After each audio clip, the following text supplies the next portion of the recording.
Сенің дұғаң да ниетің де қабыл болмайды. Адамдар Құдайдан дұға тілеп жатырмын деп көп айтады, ниетім бар деп айтады, бірақ ол қалай жасалып жатқанын сұраған кезінде көп адамның қателігі шығып жатады. Дұғаны жаңағы намазды оқығаннан кейін жасау керек. Өздерінің бір определенный шаблондарында жүреді.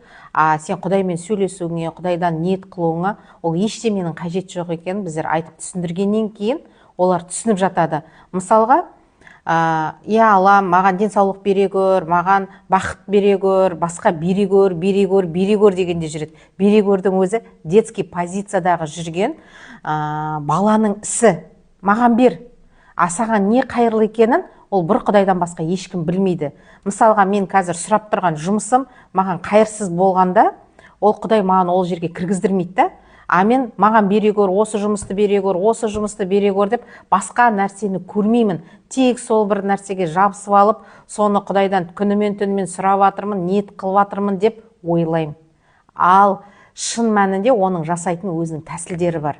Қалай взрослый позицияда саған Құдайдың беретіні қайырлы емес екеніне сену арқылы, Құдай саған всегда өзінің дұрыс бағытқа жүретін жолыңдағы адамдарды кездестіру арқылы, және ниетті сұраған кезінде қалай сұраймыз? Ниетті айына бір рет айтамыз, аптасына бір рет айтамыз, не болмаса күніне бір рет айтамыз да. Содан кейін ол қозғалмайды. Таңертең тұрып айттың ба, каждый сағат сайын болсын, білмеймін енді, күніге 5-6 рет болсын, ниет еттім деген нәрсені айтып отыруымыз керек. Қандай нәрсені сұрасақ та бізге бір Құдайдың беретініне сеніміміз мол болу керек. Бермей жатса, оның қайырсыз екенін жүрегімізде түсініп тұруымыз керек. Ниет етудің өзінің формуласы бар. Соны өзінің рет-ретімен жасап, және қайта-қайта жаңғыртып тұратын болса, сол ниет қабыл болады.